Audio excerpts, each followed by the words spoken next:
Golden Kai Laurel Princess and Dragon on the Smith and Blade. Coming in towards the Nova Esports side, this is where things start getting interesting. Stren will be a primary target to be looked at when he goes in for those aggressive plays. He's going to be diving in deep and finding Golden and finding Dragon, the twins, as the backline main target of assassination.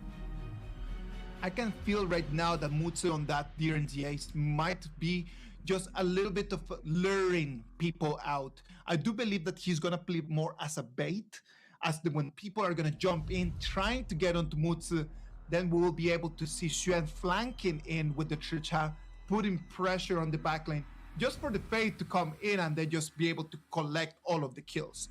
That is how I see the Nova Esports strat going on. Now, on the other side for Blacklist, well, they have the Monkey and the Diadea.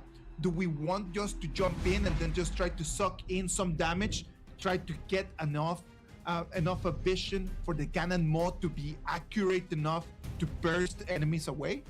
That might be the way that Blacklist International could answer back. What do you think of how they're gonna play this game? Okay, let's look at the potential combinations here coming in for South Blacklist, right? We're looking at a Diadea Garden Mo, so maybe we see Chaz 2-2 go in, lock down a specific target, and then Dragon comes in with the freshly forged, jabbing whichever target, right? At the very least, in terms of range advantage, it looks more favorable in towards the hands of Blacklist International if they can find the proper snipes. But in terms of a proper 5v5, it comes down to whoever gets the better engager. Does Lapu Lapu on the hands of Waypip find the perfect engage? Does Kong Ling find the assassination? Or does Chami1 and Justji get into the backline of Nova? Well, if Waypit can just keep playing the same as he played in the previous game, this is going to be really tough for Blacklist to answer to what that Lapu Lapu can do. Well, ladies and gentlemen, let us jump into this. It's going to be game number 4. Nova Esports is going to be on the blue. Blacklist International is going to be on the red. An interesting start already coming in for the side of Nova Esports here. Sending Wendy, not even taking the first wave in mid, directly towards the Clash lane to get every single thing into the pockets of Cham, from the side of Chami1 here. You can see another 2v1. Chami1 goes in against Wendy, goes in against Stren, but Dragon is here for the rescue here, but Chami1 going dangerously low. Back away here. The Spriteling troops are giving a lot of power, a lot of shielding to deny the kill here, but you can see the fatal arrow coming from the side of Stren, doing a lot of work here. Every time you swap yourself from melee to overkill form, you get 50% CD back on your spell S1 and S2. That's why you can keep seeing Stren spamming those arrows against Chami's face. I just love the way the Dragon came in clutch just to help Chami1, because on that 2v1 that they had in there, it was gonna look really bad for the Dharma. So Dragon coming in, being able just to push them out is the reason why Chami1 could still stay alive. Yeah, a very good rotation thus far, elevating some of the pressure that's being on the side of Chami1 here. We can see Kong Ling going on an aggressive jump here on towards Dragon here. Dragon gets chunked out by some of the basic attacks landed on the Kuchiki Byakuya Fate skin. Towards the top side here, we do see Stren stealing yet another fire beak from the side of Blacklist International's jungle. Slowly, Stren on that Chicha, he knows that his job is just going to be to try to deny Chami1 from some gold. He doesn't want to even go for the kill at this moment. He just wants to chip away his HP bar. Such an aggressive Chicha coming in for the side of Stren here. Every single resource so far has been going in favor for the Clash lane side of Nova here. Fortunately for the side of Blacklist International, their bottom side is looking super duper strong. They are suppressing Muchi very well. They're doing a really good job, right? Like making sure that they're freezing the wave. Every time that Muchi wants to come in for a specific minion, he has to sacrifice some form of his HP. And if Golden Kai does it, he has heal coming in from Diadea. So that might be the opening that right now Blacklist International is looking for, right? Just to be able to maximize out of that advantage that they've got on the farm lane in this moment of the game. If we analyze this game compared to the previous ones, we can see that the whole opening has been a lot slower. We have not seen anyone trading yet, but look at that 3v3 over here in the mid lane. The goal is just very clear. Get the gold, move out, and try to find someone lacking over there. The Dream Roll landing on towards Kongling here. Kongling gets taken down super duper low by the Destined Encounter coming in by Chaz.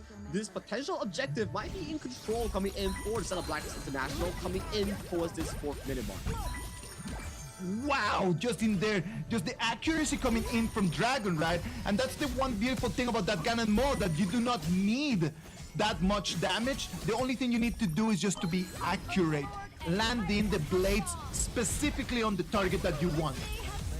And Tyrant has already been secured coming in for the side of Blacklist International here. A way better early game that's being composed coming in from the Code Breakers here. They secure the Tyrant and they are back towards the farming tempo here. That axe almost stole away the Azure Golem, but Blacklist International, they secure it with no harm. I like it, I like it, I like it. I like the way the Blacklist International is right now playing in here. They might not have the advantage in terms of the composition, but again, the key in here is gonna be, how do I beat you in terms of the strat? 3 against 3 over here in the farm lane again. Yeah, just Wendy sacrificing a lot of resource into the pockets of Kongling here. Kongling being the main benefactor coming in for the Nova Esports side. In terms of resource allocation, we will see a lot of gold going into the pockets of Xuan and also Kongling in the early game. Hence we see this gold chart here. Kongling is the richest out of all the members here, but it sacrifices Wendy's gold in that mid lane. Yeah, of course, like at the end of the day, Wendy's gonna have to sacrifice himself in terms to give enough advantage for Kongling. So if Kongling is going to be taking that advantage, he better just start capitalizing out of that. The same way as Xuan right now capitalizing out of that movement, he takes on that turret, he's gonna have priority on the rotation. He might just continue his aggressive push towards the top side here. We do see Kongling jumping in very aggressively with that S2 here, trying to chunk out and get vision for Xuan here. So Xuan getting a bit more damage in towards the top side. Everybody backs off and we are back into a stalemate here. Sagi, I'm telling you, you gotta keep your eyes on Dragon. He is going to be the main person to observe here on the Blacklist. He has been, up until right now, very accurate and just pushing the fade away. Jamie 1 here, looking for the engage. Sets 2 on towards the wall here. Wendy forces the flash take away.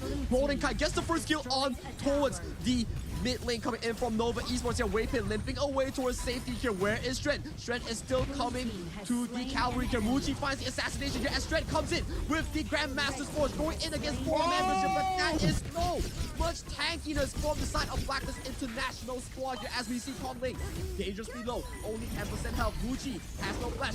Gets caught by the Dream Rogue here, and that is a big win coming in for the side of Blacklist International. Xuan came in the exactly moment that we needed him to come. He comes in the right ankle, comes in from the flank, but the tankiness from Blacklist International at this moment of the game was too much for him. Xuan does not have the items yet, he does not have the damage. He's got the angles, he's got the timing, it was just the wrong moment of the game. Only 7 minutes in here, Blacklist was too big a shield for him. And they managed to take down Wendy, the primary target with the fusion reduction item, which is the venomous staff here. So when he falls down, there's no real threat that could handle him here. Waypin gets caught by the Dream Robe coming in from the side of Just G here. Does trade the life of Golden Kite thus far. Kongling going in for the aggressive chase. Chaz has to burn the flash to escape here. So right now, 1-for-1, Roamer for farm lane in favor for the side of Nova. Roamer for farm lane, I'll take that every single time. That is Waypit's job right over here, just to tank in so we can have access to the backline. Great movement in here coming in from Waypit, who's having a great performance today. Yeah, Waypit is just really consistent thus far, finding the re-engage, especially like, hey, he got chunked out by the Dream Bro, but he still went aggressively, knowing for a fact that Golden Kite has no flash. And Kongling, he's a semi-tank fade that we see here, completing the Crimson as well as the Blazing Cape. So he's really tanky on that fade. Well, let's wait and see what's going to happen in here. You can see Blacklist International already decided to start moving together, a 5-man squad rotation that they're going to be doing right now. That's going to give Nova some information, okay? If Blacklist International decides to start moving on the 5-man rotation, well, split push and then just go in for the Tyrant. In the moment that they need to go and break apart, to go and clean the waves, that is the trigger for this to happen. For Konglin to come in and control the resources. We do see that wave pick here. Aggressive engage on towards Dragon. Start off the fight here. Dragon has no flash. Gets caught by the hardened Jade Seal here. Chammy falls. Dragon falls. Just G. Defensive dream room to escape towards safety here. But Konglin, he is not yet done. We do see Muji flashing aggressively against Chaz. Chaz will be the next one to fall. Beautiful stun coming in from Wendy. Catches onto us. Two remaining members for the side of Blacklist here. With a 0-5 ace, Nova Esports are in control. I'm telling you, that should have been a quadra. It was 2 double kills for Konglin. They just stacked them up. It's going to be an ace. Nova Esports wants to finish this game quickly again. This is just superior team by prowess, and you talk about Waypit. He's just styling here, as you can see in this instant replay. He comes in and he gets into Dragon, and that's the main idea. You get Dragon out of the mix, and then there's no damage to actually be afraid of. Konglin comes in, takes some Dragon, and then after that, it was just easy for them just to chip, poke, and then just collect 5 kills in the pocket. The engage from Wendy was really beautiful as well to catch off the remaining members, Golden Kite and also Just G. And you gotta say, right now with 3000 goldie, it's looking even more healthy for Nova to come in to get this Tyrant with no contention or whatsoever from their opponents. Alright, so right now Nova is going to be able to take on to that first Shadow Tyrant, which is going to be good news for them. At the same time, let me tell you some better news for them. They have already 2 or 3 Succubus Cloak on their players. They've got 1 on Xuan, they've got 1 on Konglin, they've got 1 on Mutsu. That's already 3 Succubus Cloaks. So the damage coming in from Dragon and at the moment is going to start being just a lot less. Yeah, and even Waypit is also working towards his own Succubus Cloak as well. That's going to be 4 Succubus Cloak in going to the pockets of Nova Esports. And Golden Kite is going a full magical build on towards Aaron, not the traditional on-hit build. So for the DPS coming in from Blacklist, is solely relying on physical damage from Chammy, which is pretty insufficient. That is going to be very insufficient. That's going to be really difficult for them. Chammy 1 in here, he needs to be an initiation, not a damage dealer. Yeah, that's the problem here. We do see the unending sorrow being forced out by Wendy already in this aggressive approach. So far, the defense coming in from Blacklist International has seen pretty consistent stuff. Wendy charges away, gets the Raging Sea on towards the backline here. Hardened Jade Seal on towards the side of Dusty. Chammy 1 finding the re-engage, does not find onto any possible targets here. Strand using the Grandmaster's Forge, doing a lot of damage, almost taking down Chaz, but with the advantage of health bar, so we see this has destroyed a tower. In the mid lane, in favor for Nova. Right now, Nova Esports over there in the mid lane with the super minions, they're gonna have a very clear advantage as they are gonna target right now the 2 flanks from Blacklist International. Chammy 1, he was targeted out, and we're talking about the fact that maybe Chammy 1 is gonna be the only damage dealer that we're gonna have coming in from Blacklist as the Succubus Cloaks are already online.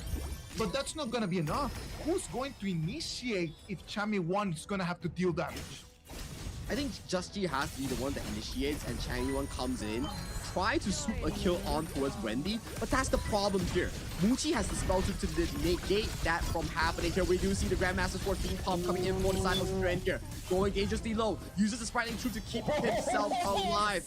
Just G doesn't get the finalized kill on towards Strand here, and towards the other side of the map, we do see Chaz being the first victim to fall from the Nova firepower here. Losing Just G, losing Chaz, 5v3 head on. This is looking like Nova's chance to potentially get another high ground. They need to get the high ground. The problem in here is that the Ganon Mo is just so good at defending these turrets that it's not going to be making it an easy feat. Wendy aggressively going in with the Mournful Tempo here. Picks up the kill on towards Golden Kite here. That is no marksman for the next 30 seconds here. With the minion waves marching in. This may be the final nail in the coffin as Nova Esports gets the match point in hand. One more win.